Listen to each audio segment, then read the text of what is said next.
9 Digital Signal Processing course, Spring 2021.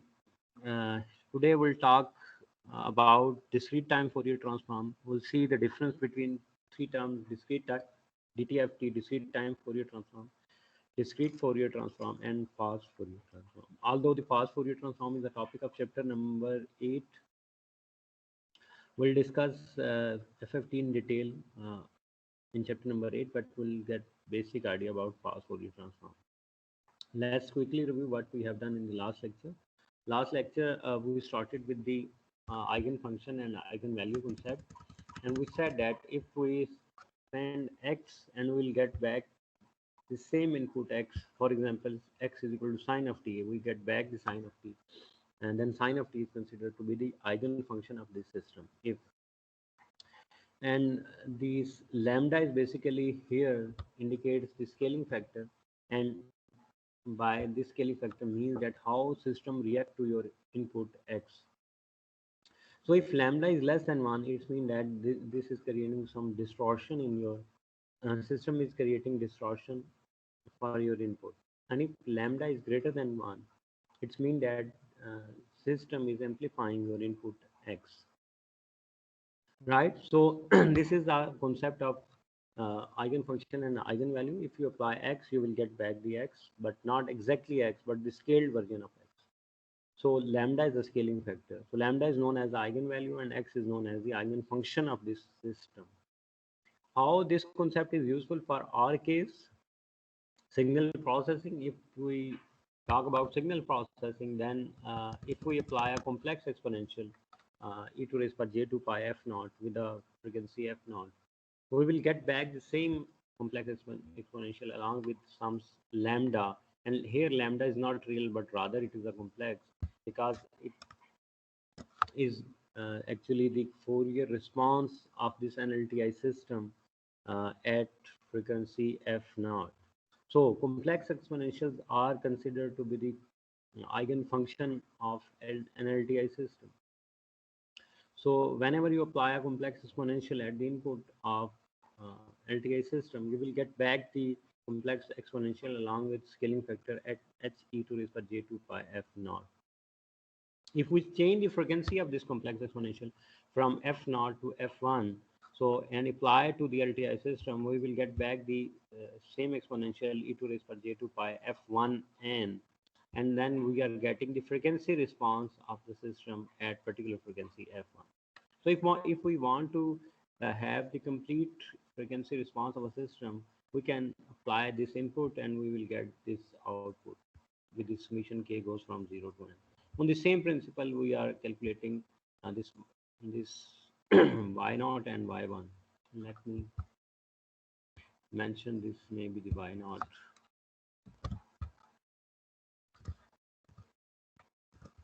Just to discriminate that this is y1.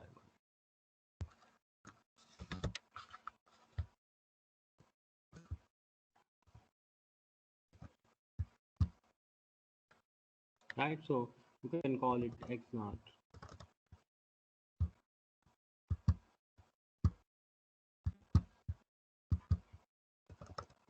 This is x1.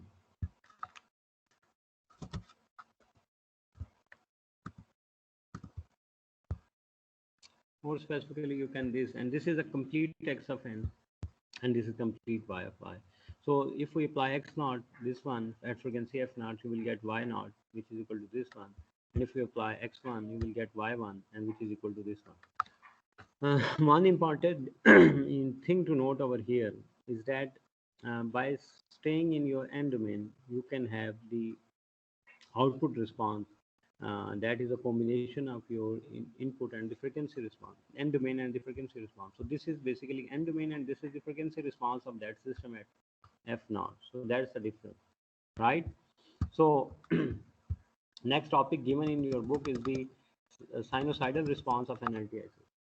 You know that e to raise power j2 pi f naught is basically cos of 2 pi f naught n plus j sine 2 pi f naught n, where cos 2 pi f naught n is the real part of this exponential, and sine 2 pi f naught is basically the imaginary part of this complex exponential, right? So If x of n is equal to cos of 2 pi, sorry, this is cos of omega naught n. There is no need of 2 pi here. Cos of omega naught n, and you are asked to calculate the y of n for an LTI system. Can you calculate it? How you could compute sinusoidal response if you know the exponential response of an LTI system? Anyone of you would explain that how once you have the exponential response, can you calculate its cosine response?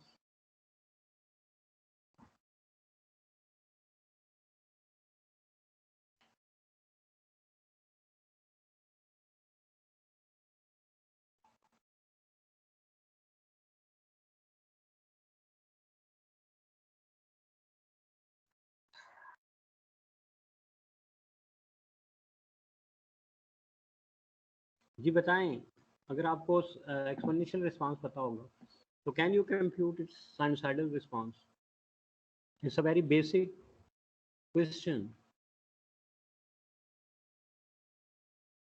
Yes or no?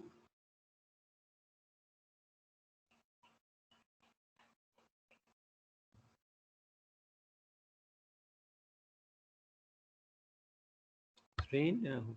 Let me ask specific guy who is 35. 35.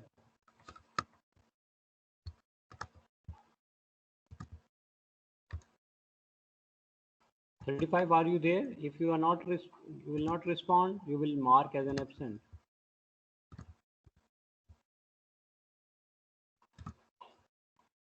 71. Who is 71? Yes sir, Nabil Khan. जी बेटा, what's your answer? Sir मेरे ख्याल में कर सकते हैं sir, अगर हम How? Exponential. How? Sir वो हम एक यूज करते थे ना वो फॉर्मूला सर एक्सपोनेंशियल का, मतलब वो ई की पावर सर जे वाला. Yes. सर उसके जरिए मेरे ख्याल में वो जो कॉस ओमेगा सर हम वैल्यूज पुट करते थे ई की पावर जे Exactly. माइनस. यस सर ये So वाला. this is cos of 2 pi. Sorry, uh, I written 2 pi here in another class, but no one pointed out this. So this is cos of omega naught n, and similarly you can have sine of omega naught. Sir आपकी आवाज बहुत कम आ रही है sir, बहुत थोड़ी थोड़ी. It's better now. Let me put the laptop closer to me. It's better now. It's visible. Yes sir. Yes This is sir, audible? अच्छी आ रही है sir. Okay. So this is cos of omega naught n and then sine of omega naught n. Since you know the sinusoidal exponential response, so you first you apply e to raise per j. Strange. I have written this 2 pi everywhere in last class, but no one pointed out this is the wrong one. Either I need to write 2 pi f naught or I need to write just omega naught. Strange. Everyone was sleeping in that class. So cos of omega naught n e to raise per j omega naught n plus e to raise per minus j omega naught n divided by 2, and cos sine of omega naught n e to raise per j omega naught n minus e to raise per minus j omega naught n divided by 2j. So from these formulas you can easily find out the impulse sinusoidal response of an LTI system. So one example have been solved, I think example 2.10 of your book, not the end problem, example 2.10. So kindly solve that example. This will further refine your concept about the sinusoidal response of an LTI system. So next topic of today is discrete time Fourier transform or the frequency response of a system or a signal. So normally when you say the Fourier response, it means that you are interested in two plots, magnitude plot and the phase plot. Let's first see the formulas. If you want to calculate the frequency response of a system, so your system is represented by h of n, impulse response. So you can use this formula, h e to raise per j omega, and goes from minus infinity to infinity, h of n e to raise per minus j omega. Right? So n is here, n is here, and this summation is running over n. So C Fourier transform is simply the complex multiplication of impulse response and e to raise per minus j omega n. E to raise per minus j omega n is the complex exponential again, right? So by multiplying your impulse response with complex exponential, you can have the complete Fourier transform of your system. And if you want to calculate the Fourier transform, discrete time Fourier transform of a signal, so keep in mind the difference. H of n denoting the system, X of n denoting the signal. So if you want to, you are asked to calculate the Fourier response of a signal, then you can use this formula x e to raise power j omega. N goes from minus infinity to infinity. X of n e to raise power minus j omega.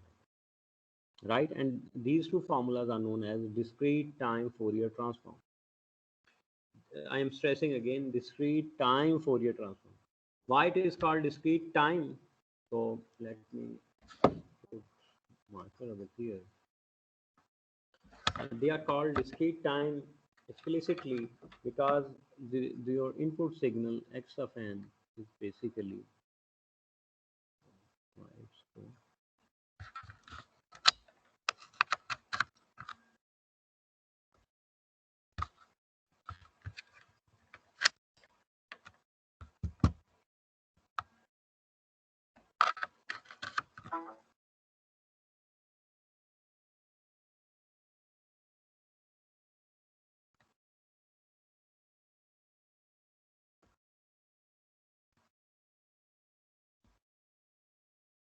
wait a minute, please.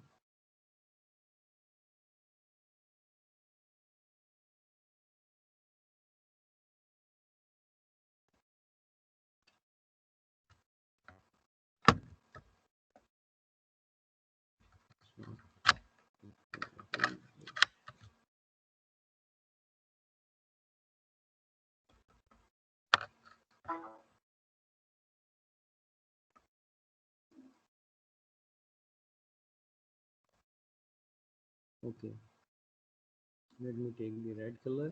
So why we call it discrete time? So you can consider that this is a discrete time. So it means that your signal in time domain is discrete. This is discrete. This is discrete. X of n and h of n. However, this frequency is not discrete. So that's why we not discrete.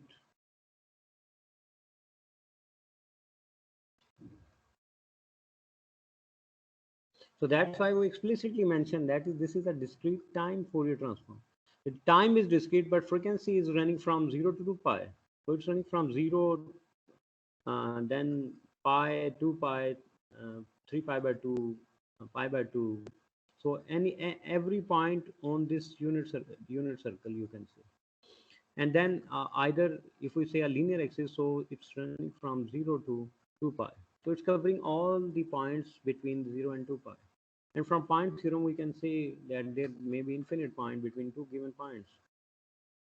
So that's how your system is primarily uh, considered as this system response is discrete in time, but frequency is not discrete. Omega is written over here. So omega can take any value between 0 and 2 pi, any value. It's not discrete. Same like if you only perform sampling, your signal is discrete in time, but it's not a digital.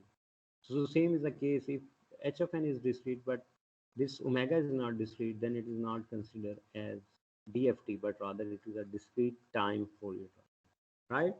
So this is the basic formula in your uh, chapter number 2 for analysis perspective, discrete time Fourier transform. And we are more interested from your book perspective in this term, right? So you know that Fourier transform repeats itself after 2 pi. So let we consider that this is 0, this is 2 pi.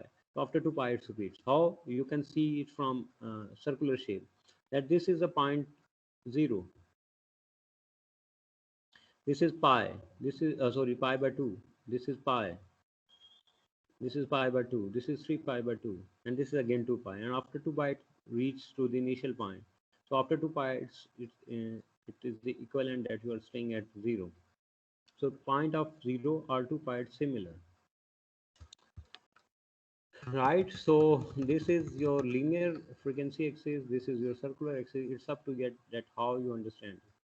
So any question from discrete time Fourier transform term?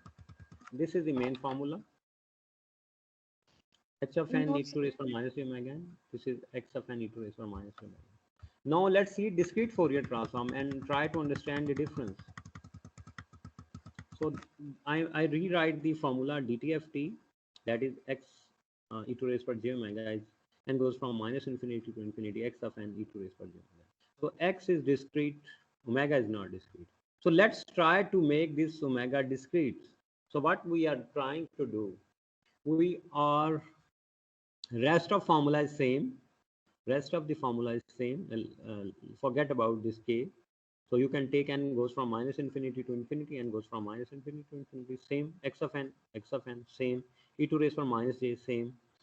K, this is n is also same. However, we replace omega with 2 pi over n into k, where your k is running from 0, 1, 2, 3 up till n minus 1. Right? So what we are trying, since we have an infinite number of points from 0 to 2 pi, so we cannot calculate discrete time Fourier transform with our simulation software. Or practically, it's not possible to take the Fourier transform at infinite points. So we have to limit the number of points. So for simplicity in this diagram, you can see that we take only 4 points. So this is 0. So if you have 4 points, so you can divide 2 pi divided by 4. So this would be equal to pi by 2. Pi by 2 is equal to 90 degrees. So you can take points from after 90 degrees. So this is 0, this is 90. 90 plus 90 is 180. 180 plus 90 is 270. So you have 4 points only. So you are only taking Fourier transform at this point. So let me make eyes. We are interested only this point, this point, this point, and this point. So this is called 4-point DFT. This is known as 4-point DFT.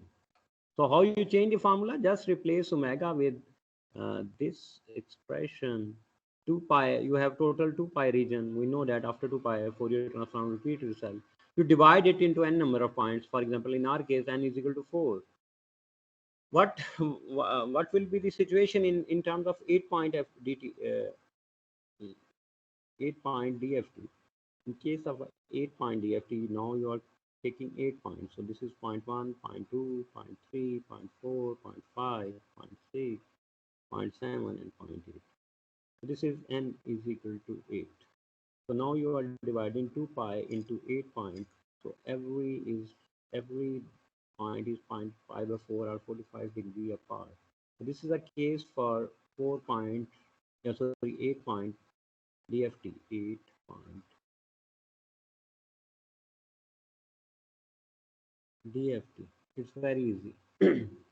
Right? So if you want to calculate 16 points, you need to divide 2 pi divided by 16. So you will remain pi by 8. So that would be 22.5. So that would be added one more points between each 2 points. So larger the number of points in DFT, more insight into the frequency response of the system. जितने points आप ज़्यादा लेते जाएंगे उतना ज़्यादा आपके पास system के Fourier response के बारे में ज़्यादा इन डेप्थ इंफॉर्मेशन आपके पास आती जाएगी, लेकिन फिर आपको उतने ही ज़्यादा पॉइंट्स हैंडल करने पड़ेंगे. Your analysis would become complex. So how many points are suitable for certain signals or system, that depends upon different applications, right? So any confusion from your side? So this is a formula for, let me put it in a circle. So this is a formula for discrete Fourier transform, DFT. So there is a difference between discrete time Fourier transform and discrete Fourier transform. In discrete time Fourier transform, only the time axis signal is discrete, x of n. But in discrete Fourier transform, like digital signal processing, you have both x of n and frequency axis omega. They both are discrete. Right? Any confusion between DTFT or DFT? No, sir. Okay, No, let's sir. do third term. Third term. So I'm giving you a statement that we cannot compute discrete time Fourier transform with MATLAB. We cannot compute discrete time Fourier transform in MATLAB. Anyone computed Fourier transform using MATLAB? What command you were using? FFT. FFT. So FFT stands for fast Fourier transform. and fast Fourier transform is the next. So DTFT is basically provide the subset of DFT is provide the subset of DTFT because if you are taking 4 points, so you are only interested to compute the Fourier series at this point, this point, this point, and this point for 4-point case. So it's mean that this is the whole region 0 to 2 pi is covered through the DTFT, and specific region is computed by DFT. So question arises here, how many points? Larger points, larger is that. So it's all depends on your application. Fast Fourier transform. Next term that you have used in your simulation tool MATLAB, that is fast Fourier. Fast Fourier transform is not a new thing. It's a discrete Fourier transform. It's a discrete Fourier transform, but it's a quick method to compute DFT. ये DFT ही है, but the difference is that you can compute the result very quickly. So two scientists, Cooley and Duque, they are basically the husband and wife who have done their PhD thesis, I guess, in 1944 or 1946 during their PhD. They come up with some algorithm that can compute the discrete Fourier transform of a larger point, maybe 1024 or beyond. अगर हम normal DFT compute करते हैं तो it would take may be years. अगर उस time के ऊपर computer होता और उसको कंप्यूटर को हम पूरे साल के लिए 24 आवर्स कंसेक्टिव उसको ऑन रखते उसके ऊपर एल्गोरिथम चलाते, it would take a year to compute the result. But with the Cooley and Duque fast Fourier transform algorithm help us to find the result in just few minutes. तो जहाँ पे जो result आपके पास साल बाद आने थे, इतने ज़्यादा कंप्यूटर के ऊपर रन होने के बाद Cooley and Duque की कंट्रीब्यूशन दी थी कि उन्होंने उसको मिनट्स में रिड्यूस कर, and their contribution was too powerful that they are even known as the mother and the father of a signal processing. I salute them because their contribution was great in a sense that they have reduced the Fourier transform computation process. And you know that our course is basically distributed in 3 domains: analysis, design, and implementation. So Fourier transform is used for analysis. So analysis is very critical in a system design and implementation. So if it takes too much time in analysis, you will not be able to launch quick upgradation of your product. For example अगर DSP ना होती तो आपको ये एक साल के अंदर 3-4 वर्जन आपको नज़र ना आ रहे होते. A31, A30, A30s, उसके बाद फिर आपको A32 भी आ गया, A52, A72, because it takes a lot of time, maybe years for the analysis result to come. And if not, analysis is not mature, you are not going to for the implementation stage. So Cooley and Duque basically reduce the time of analysis, and that is their big contribution. अब जब तक दुनिया कायम रहेगी, Cooley and Duque का नाम जो है वो मॉडर्न वर्ल्ड में हमेशा याद रखा जाएगा.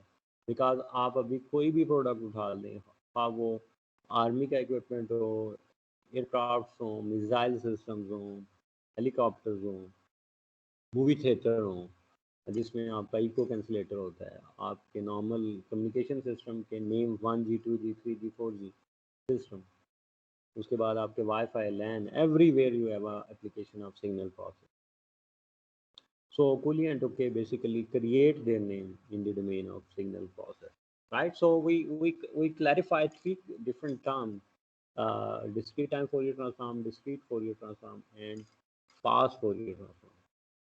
If you are going to appear in some interview that is relevant to the signal processing or embedded system domain, this question may be asked to you that what's the difference between DTFT, DFT, and FFT, and your concept must be clear about these terms, right? So let's start with DTFT, very simple example of discrete Fourier transform. Because in your book, Oppenheim and Shepard basically discuss uh, discrete time Fourier transform. So let's discuss discrete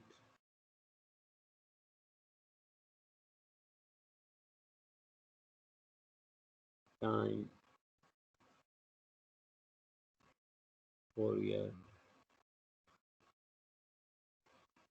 transform. Now question arises here, if we cannot implement discrete time Fourier transform, so why we are studying it? Because this is the backbone of DFT and FFT algorithm. Right? Once you understand discrete time Fourier transform, you can easily understand discrete Fourier transform and the fast Fourier transform. So let's take a very simple example, A of n, U of n. So if I plot A of n, U of n with A mod greater than 0 and less than 1, so I know that this signal would look like this.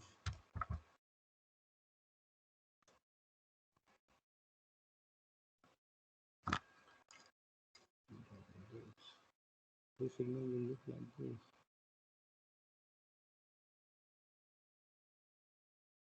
So your first sample, anything raised for 0 is 1, and then you have another sample A square, A cube. This would be A square, A cube, and it is decreasing with every increase in time, and it will be around 0 at infinity. Right, so this is probably a signal A of n, U of n, and you are asked to compute its for discrete time Fourier transform. So let's solve this example. So this is x of n, this is dtft. X e to raise per j omega, n goes from minus infinity to infinity. A of n, U of n, e to raise per minus omega. So this is probably your x of n, and e to raise per minus omega. So you know that U of n would simply change the limits. It would change the limit from 0 to infinity, right? Because U of n exists from 0 to, if you remember, we discussed few application of unit step function. We said one of the application is that it makes the system causal. So if you multiply it with some signal, so your signal will always have values from 0 to infinity, because it runs from 0 to infinity. So your standard formula is n goes from minus infinity to infinity. Once you remove U of n, it will start from 0 to infinity. So A of n e to raise from minus infinity. Right, so we can combine this A e to raise per minus omega, because A to raise per n, this is A to raise per n, and this is e to raise per minus omega. So e to raise per n, A to raise per n. So we take power common n. What we left, A e to raise per minus omega, n goes from 0 to infinity. So n goes from 0 to infinity, A to raise per minus omega to raise per n. Now we can open this formula with this formula. If you remember, we use this formula. K goes from 0 to infinity beta of k, and that is equal to 1 over 1 minus beta. If you remember, in convolution solving problem, we use this geometrical equivalence. So based on this, let's open this. Um, if you want to, this is equivalent to this one, but there is an intermediate step.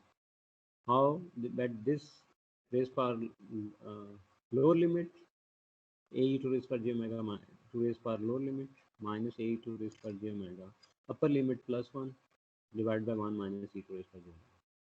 Anything raised to power 0 is 1, and this a would be 0. We already know that this would be 0 at infinity. At infinity, the value of this a would be equal to 0. So a is approaches to 0. So once a approaches to 0, the value of a to raise per j omega to raise per infinity plus 1 is 0. So this will reduce to 1 over 1 minus a to raise per j omega, similar to this equivalence. Right, so this is the expression for the discrete time Fourier transform formula of a of n, u of n. Right, so this x e to raise per j omega, we already knew that this is a complex number, And if this is a complex number, it means that it has two parts, magnitude spectra and the phase spectra. So mod of x e to raised power j omega is known as the magnitude response of x of n. And the x e to raised power j omega is the phase response of x of n. Right? So it's a magnitude and the phase response. So how to simplify this expression? Since this is 1 over 1 minus a e to raised power j omega, so you have to rationalize this. So once you rationalize and simplify, you will get this one, x mod real square plus imaginary square under the root. And what about phase response? This would be tan inverse of imaginary over real. So let me quickly plot magnitude plot. You can see it in your book as well. So if you plot the magnitude spectra from 0 to 2 pi, you will see that magnitude spectra will be look like this. Right, so this is the magnitude response of x e to raised power j omega. So x e to raised power j omega. This will be look like this. And if you plot the phase response of this system after simplification, it will look like this. So if you look,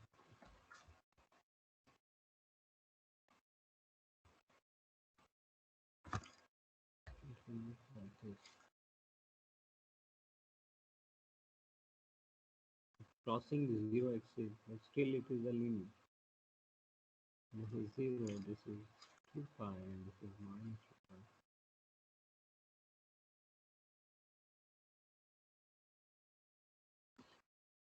Sorry, and then it's some sort of this. If you plot it, it's like this. So this is the phase response angle of x e to raised power j omega, and this is the magnitude response. Now my question is to you that what you are inferring from these two plots. Keep in mind that this can be a blood report. Can be a blood report for a doctor, similar to blood report to a doctor. You know that when you approach to a doctor, he will see your nerves, and then he try to uh, sniff something if there is something wrong happening inside your body. So based on the pulse, he might get some idea that there may be something wrong inside your body. And after that, he writes some tests for you, maybe blood tests, urine test, X test, X-ray, or maybe MRI or CT scan. So what are these tools? These are the tools for the doctor for the analysis perspective. The same for engineer. Your magnitude and the phase spectra is like your blood report, urine report, MRI, CT scan, and X-ray. So they give you more insight into the properties and behavior of a system or a signal. So if I see this signal, magnitude response, so what information I'm getting out of it, that's more important. Rather than plotting this information, what information we can get from this plot, that is more important. So my question is from you that how you explain magnitude and the phase spectrum. Over to you, because you already covered this in signal system course.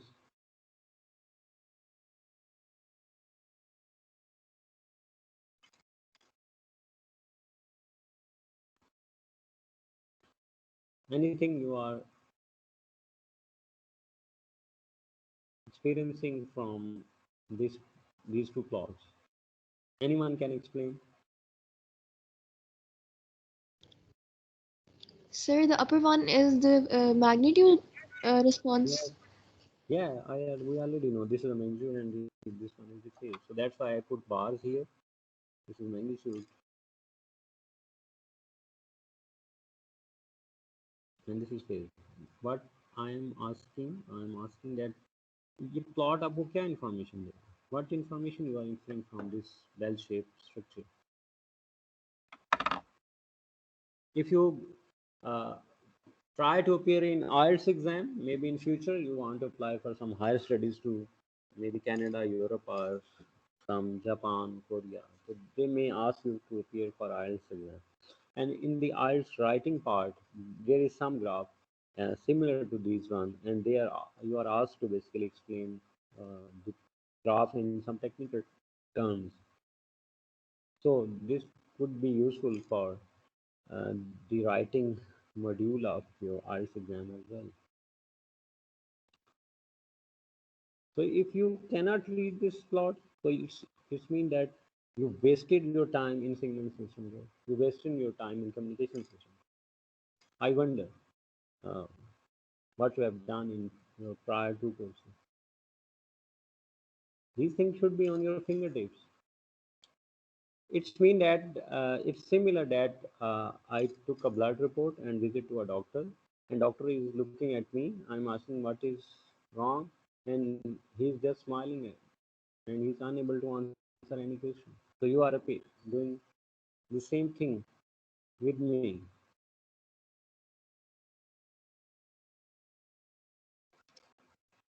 This means you are unable to explain what is written on the blood report or a urine report or MRI or CT scan. So this is very strange attitude.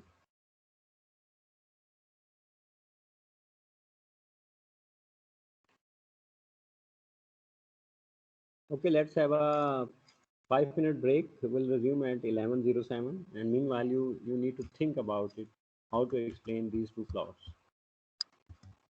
Kindly turn Okay, off sir. turn off your mics because recording is in progress.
Let's resume. Can you hear me?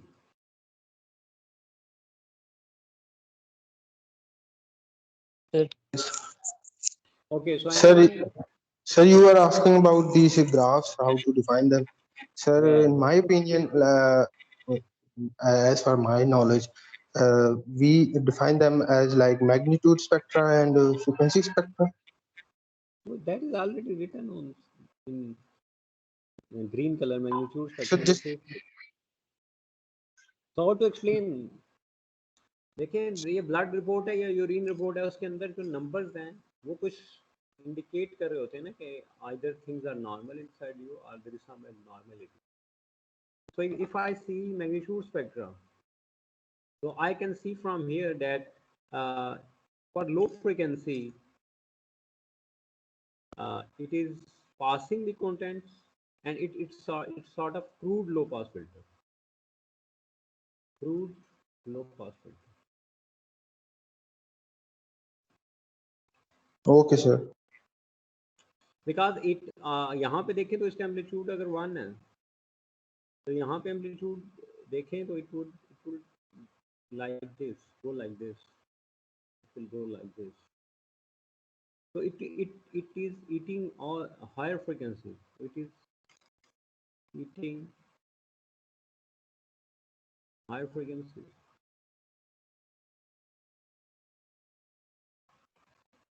So अगर for example हम इस ये तो signal है, अगर ये system होता तो अगर हम इसमें से कोई सिग्नल पास करते तो ये हमारे सिग्नल के अंदर जो हाई फ्रिक्वेंसी कंपोनेंट्स हैं उनको फुली ब्लॉक कर दे. बिकॉज आप देखें यहाँ से even where it start its amplitude is start decreasing, so even your low frequencies they get distorted because their amplitude get reduced. So जो आपके low frequency contents हैं उनका amplitude reduce हो गया, but your mid frequencies and higher frequencies they are totally being distorted with this system, right? और अगर ये signal है, let's consider this signal, so we can say that this signal has spectra from 0 to 2 pi, meaning the spectra of a signal is full, it's a large bandwidth. Okay, let's consider this in terms of a signal. So if this is a signal, so it's mean that this signal has a large bandwidth from 0 to pi. So but this signals has small number of contents which are significant, because अगर मैं signal को अगर मैं break करना चाहूँ तो I can cut this signal from here to here, because rest of the contents they are not significant because their amplitude is very low, so I can distort them, I can perform pre-filtering, right? So only small number of components, small number of low frequency contents are useful and they are significant. Rest of the components they are not significant. So that's information I can infer from this magnitude spectrum. That's one. If I consider this as a signal magnitude spectrum, x e to raise power j omega, because x represents signal. So its input signal has a large band, but however their significant contents are limit to certain low frequency contents, because after certain frequencies their amplitude is decreasing significantly and that become insignificant, right? So this can be considered not a refined low pass filter but a crude low pass filter. What about the phase response? If I see the phase response, as I said earlier during the classification of FIR and IIR system, I said that FIR system are inherently linear phase system. They are inherently linear phase system.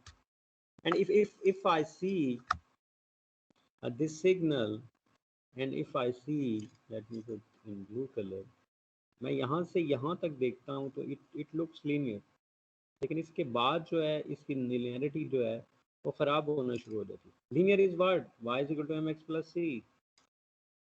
ऐसे ही है ना, straight line. So we want that phase response of the system must be a straight line. So ideally,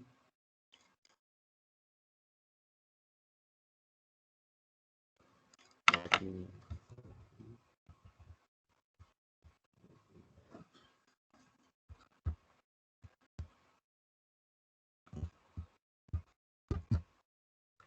ideally we want that this phase response of the system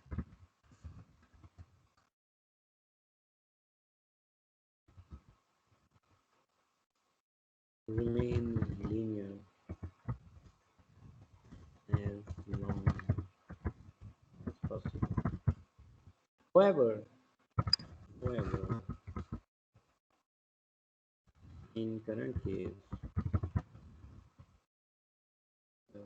for the current case,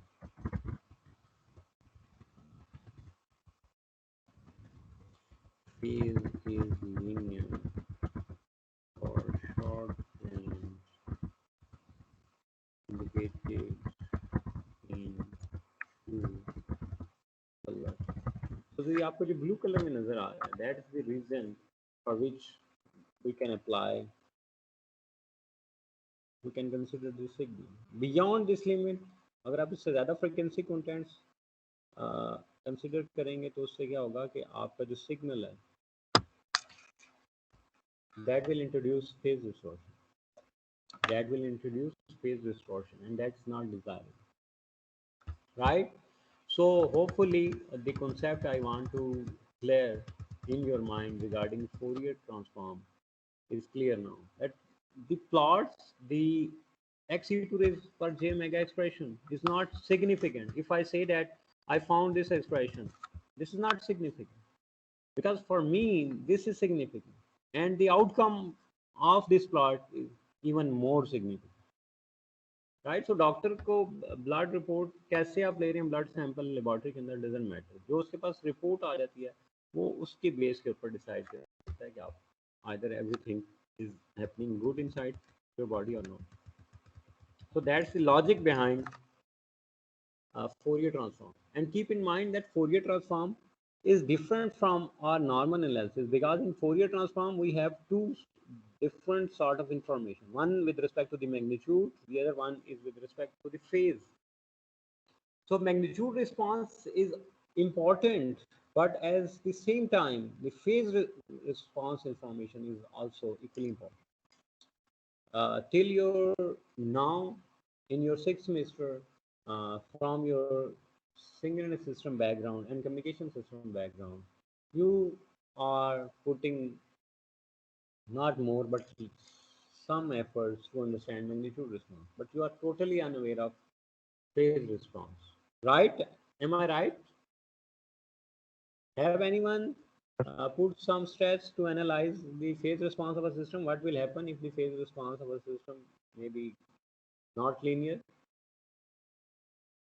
Anybody would like to comment on it? You are right, sir. So, but we'll stress more on this response in chapter number 5. We'll see chapter number 5. Chapter 5. We'll stress more on this phase response, and we'll see that what happens when the phase response of a system is not linear. What kind of distortion? For time being, you just need to trust on my words that this, if the phase response is not linear, it will cause phase distortion in your system. It will cause same distortion, phase distortion in your system, right? So let's talk some properties about some properties of the Fourier transform. Properties of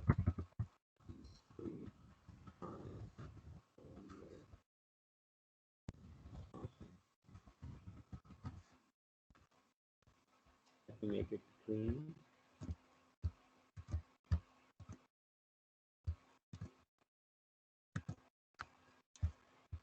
So this is discrete time Fourier transform property.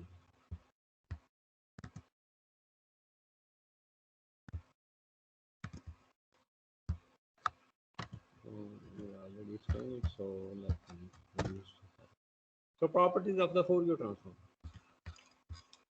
Let me insert equation, if I can copy equation from somewhere there. Okay.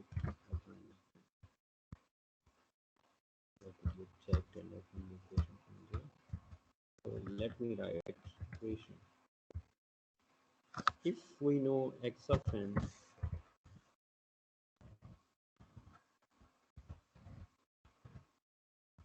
and its Fourier transform is, let me add one more box. Its Fourier transform is x e to the power j omega.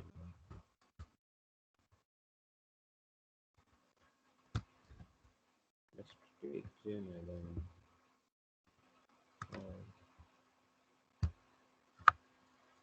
If we already know that x of n, the Fourier transform is x e to the power j omega. Let's consider x1 of n. Let me copy. So linear property says that if you have x1 of n, it should become x1 e to the power j omega. Now we are going to prove the linearity property, first one. And let me ask you, what does mean a linearity property? You are familiar with linear system, right? Yes, sir. तो linearity के लिए क्या जरूरी है?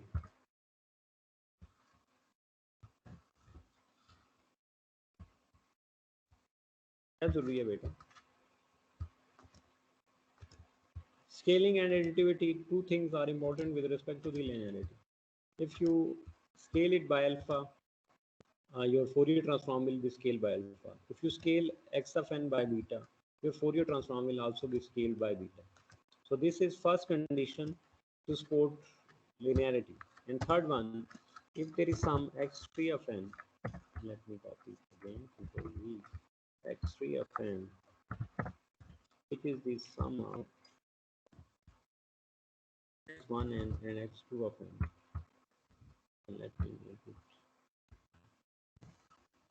x1 and alpha here, and plus beta x2 of here. If I apply this sum करके अगर हम send करेंगे तो it's similar that you have alpha x1 e to the power j omega equals c plus alpha beta x2 e to the power j omega, and this is equal to x3 .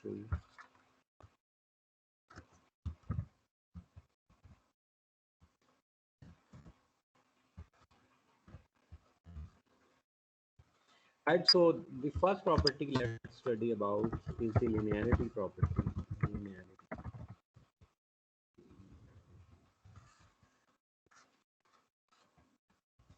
Fourier transform DTFT is a linear operation.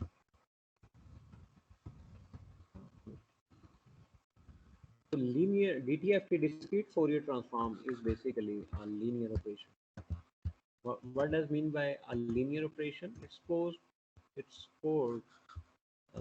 scaling and additivity property.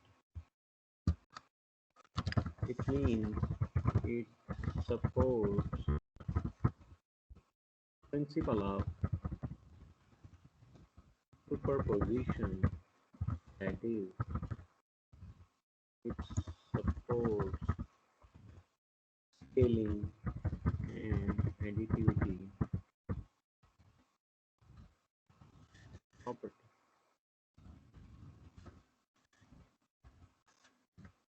Right? So this says that if you know the Fourier transform of a signal, x of n का Fourier transform x e to raise per j omega, we already knew this. And let me, if I can write, insert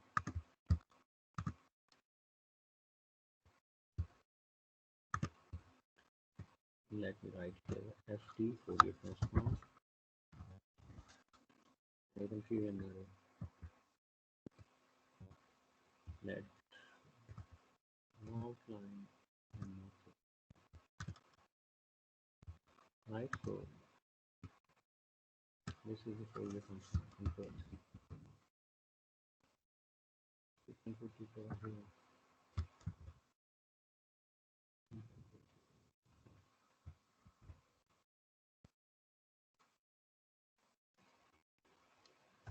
Okay, DTFT is better than DTF.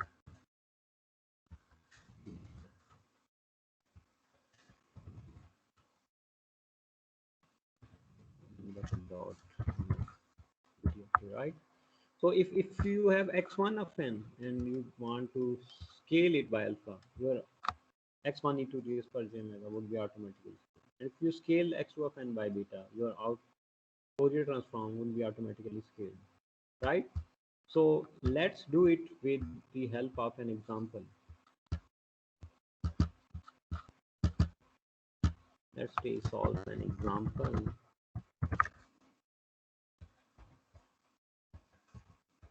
Let's take this. Okay.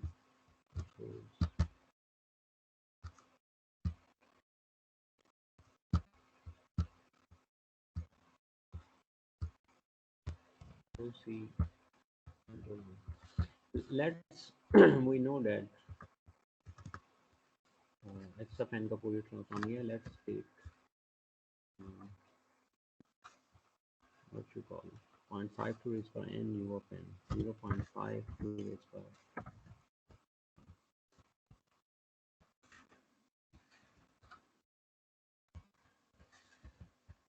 per n. Can you u of n? Can you calculate this Fourier transform?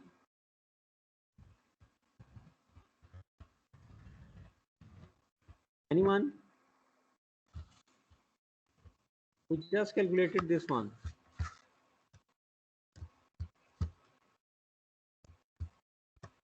What happened?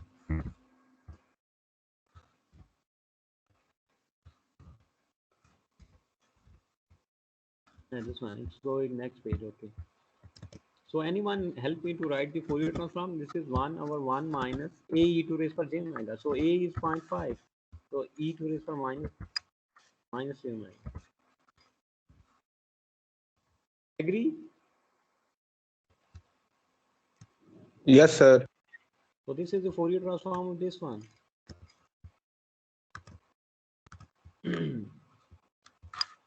And if you want to scale this by 2, let's scale it by 2. Scale it by 2. If we multiply it by 2 dots this one, what will happen? You know the Fourier transform of 0.5 to raise per n u of n is this one. So if you multiply it by 2, it would become 2 e to raise per. So your x1 e to raise per j omega will scaled by this one. And we already know about the Fourier transform of a, let me delete this. Let's scale, let's take, let me call it x1, x1, and this one, and this 2 dot. This is x equals per j omega. This is equal to x equals per j omega.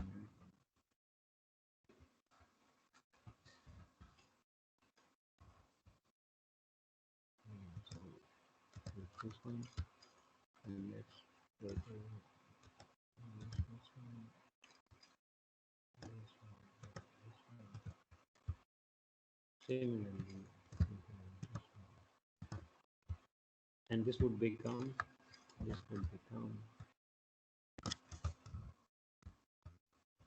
it will be automatically 2x1. 2x1 equals. Same, we know that delta of n, x2 of n. Let's say this. Wait a minute, I need to change my location.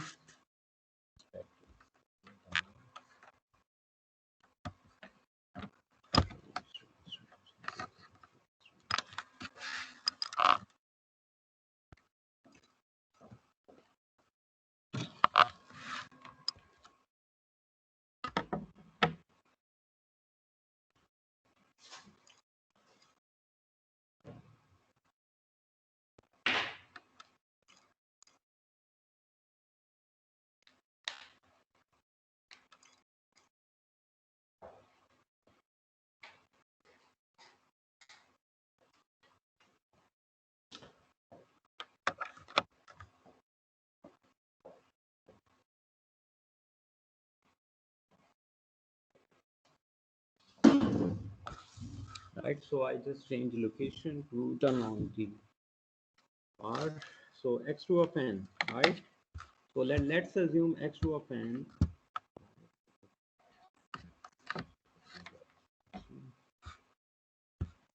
this is equal to, let's assume delta of n, and delta of n Fourier transform, trust only this is only one.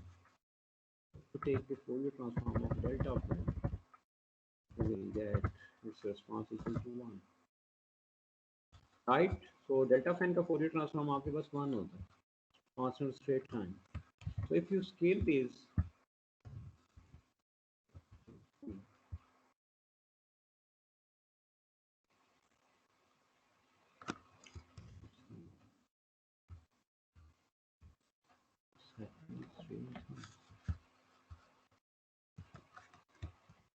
right, great.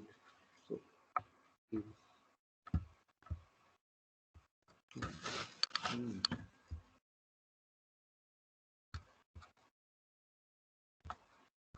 let me close this and then review again.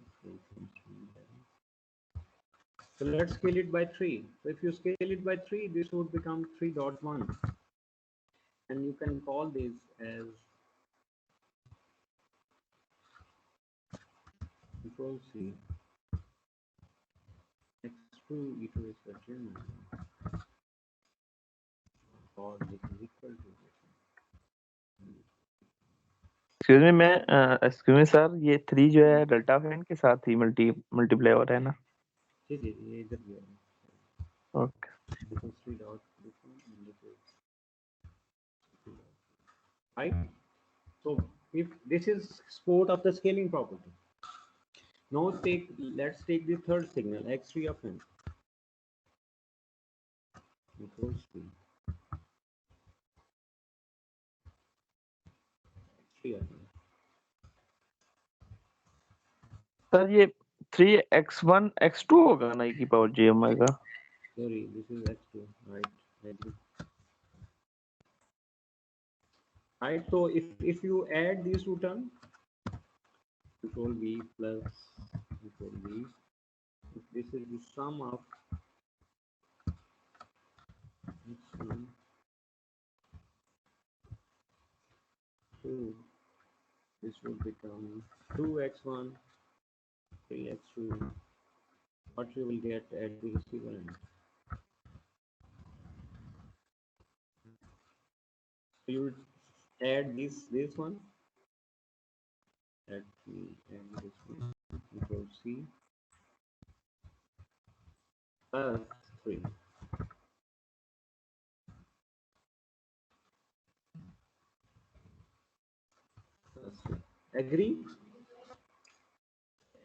Agree करते हैं बेटा? Yes Yes, sir, sir. Agree. Yes, sir. So this is the advantage of the linearity property. So this is one perspective from the student point of view, how to solve the end problem. But let's see the real application of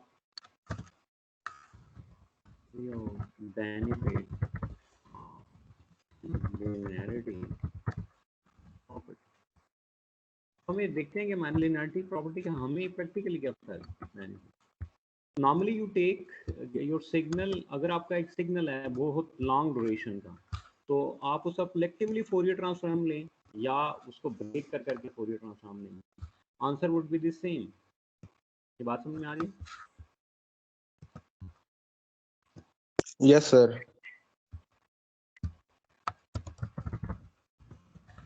If you have a large signal, if you have a large duration signal, say let's say अभी देखिए मैं it's almost 1 hour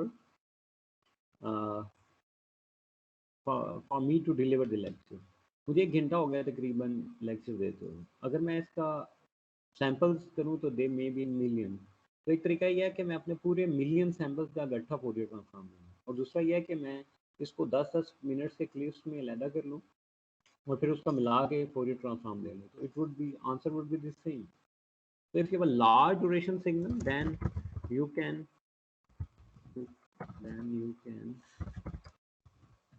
break signal into pieces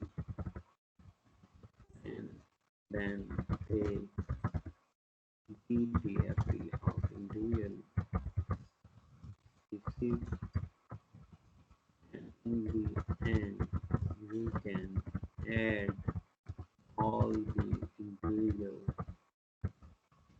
repeated BFT to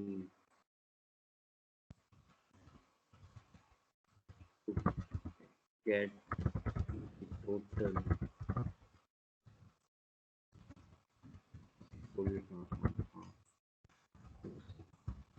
ठीक है, तो एक तो ये तरीका है कि मैं एट अ टाइम सारे सिग्नल का फोरियर ट्रांसफॉर्म ले लूँ। दूसरा ये है कि मैं उसको टुकड़ों में ब्रेक कर दूँ और फिर इंडिविजुअल टुकड़ों का फोरियर ट्रांसफॉर्म लेता रहूँ और आखिर में उनको ऐड कर दूँ। ऐड करने से क्या होगा कि एडिटिविटी प्रॉपर्टी को सपोर्ट होना चाहिए, और हमने यहाँ से देख लिया कि फोरियर ट्रांसफॉर्म जो है ये एडिटिविटी प्रॉपर्टी के साथ साथ स्केलिंग प्रॉपर्टी को भी सपोर्ट करता है। तो we have a very comfortable situation for using this one. So this is the real benefit for using the linear, exploiting the linearity. Right, so you may have read these properties very what to say casually, just there is only scaling and multiplication, but it has very long huge benefit in signal processing. So if we have a large and if we have a complex system, then we can break the system into small subsystems, and we can take the Fourier transform of individual subsystems, and in the end we can have add them to find the total frequency response of a system. आ रही है बात समझ? अगर एक बड़ा complex system है तो आप उसको पीसेस में डिवाइड कर लें और इंडिविजुअल का फोरियर ट्रांसफॉर्म ले लें, आखिर में कलेक्टिवली ऐड करके आप टोटल का फोरियर ट्रांसफॉर्म ले लें। तो that is the real advantage, because sum करने के लिए आपको एडिटिविटी प्रॉपर्टी की सपोर्ट चाहिए, और जो फोरियर ट्रांसफॉर्म है वो सपोर्ट करता है एडिटिविटी प्रॉपर्टी। आइडिया हो गया बेटा? सर जैसे ऊपर की है एग्जांपल की हमने जो की है थोड़ा एग्जैक्टली ऐसे ही हमने किया ना। हमारे पास अगर आपसे कहा जाता कि डायरेक्टली इन दो सिग्नल का फोरियर ट्रांसफॉर्म लें, तो आपने क्या किया? लैदा लिया और आखिर में इन दोनों को ऐड किया। Yes sir. तो इट्स आंसर सेम। तो अलग-अलग लेके ऐड करना आसान था, बजाय इसके कि ये तो भी हमने बहुत सिंपल एग्जांपल लिया, तो इससे आपको एडवांटेज उतना क्लियर नहीं हो रहा, लेकिन but you can imagine now what is the real advantage of this linearity property. ठीक हो गया? सर आज बहुत Yes, sir. सेकंड प्रॉपर्टी है that is time shifting property. Time shifting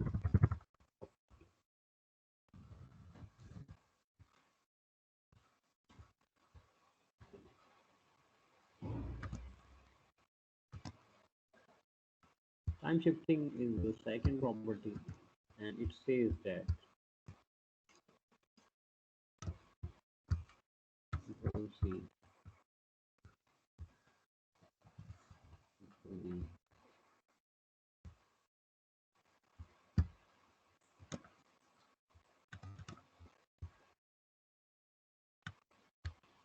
don't need this one. If x of n has a Fourier transform x e to raise power j omega, then let me copy this again.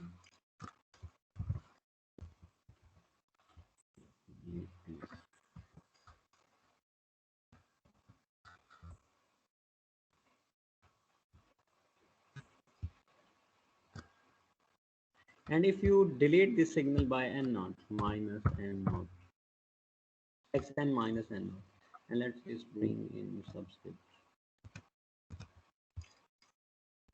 So x of e to raise power j omega is simply E raised to power minus j omega and naught e multiply हो जाएगी e to raise power minus j omega n naught, and this n naught should be in subscript,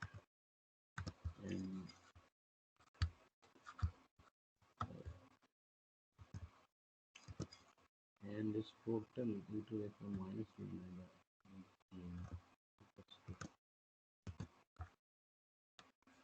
this one. So this is the second property of a Fourier transform, which says that if you have a Fourier transform of x of n that is equal to x e to raise power j omega dtft, and if you shift it in time domain, you will have this Fourier transform, and from here you can easily analyze that this thing is similar to this one. Only this e to raise power minus j omega and not is multiplied with this one. So now my question is from you. My question for you is, will it change the magnitude spectra or it will change the phase spectra?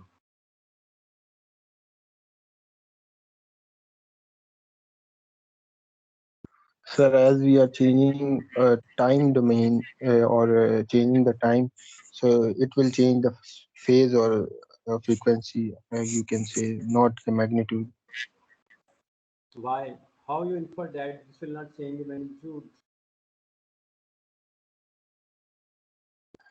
Sir, because if we flip or we delay the signal, it is not causing any disturbance or any changes in the magnitude of the signal in time domain. No, actually, everything is written over here. So if you analyze this, e to raise power minus j omega n naught. So how you represent your complex number?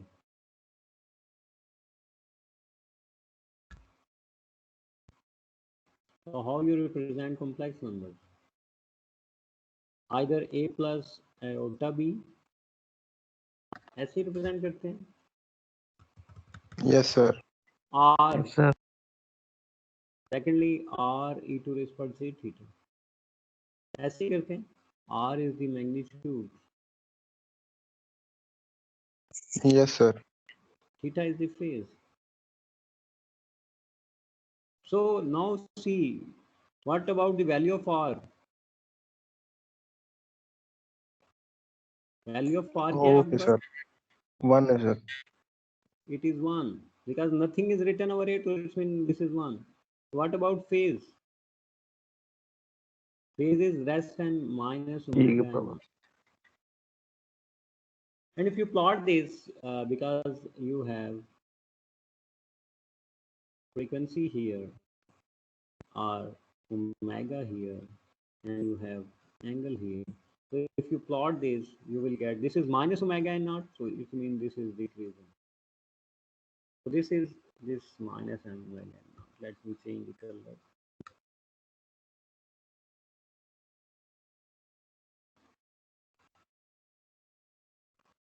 So this is your minus omega. So it's linear. It's linear. अगर आप इसको plot कर लेंगे minus omega and naught से, तो it is linear. So what does it mean? It means that when you shift in time, it will not affect your magnitude spectra, but it affects your phase spectra. But it affects phase spectra with a linear scale. And अगर linearly आपका magnitude change हो रहा हो, तो ये आपके system के लिए कोई डिस्टर्बेंस नहीं है. It will not create any negative phenomena until unless this is linear. So let me write it here. We are happy because this phase is linear.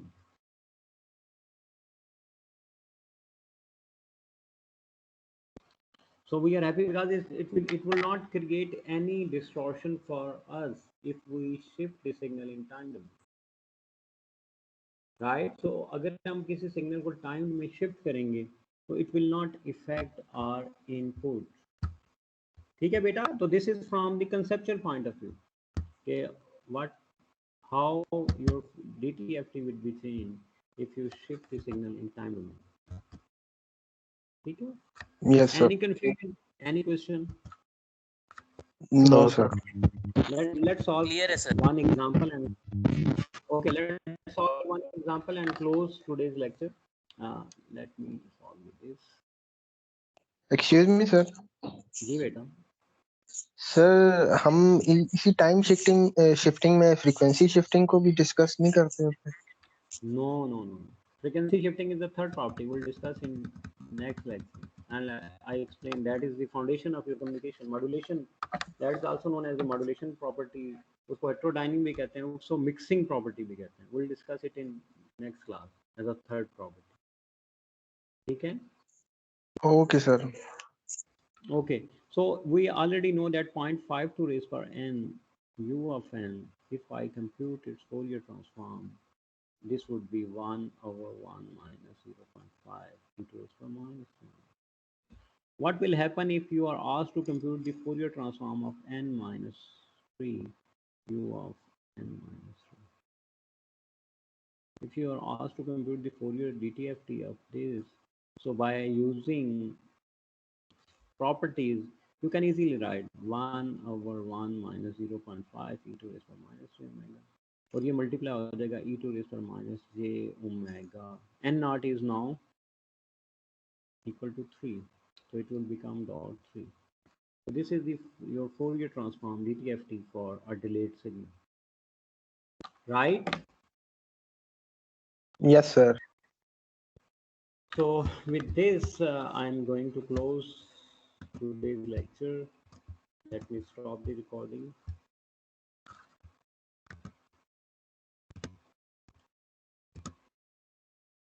Your attendance is already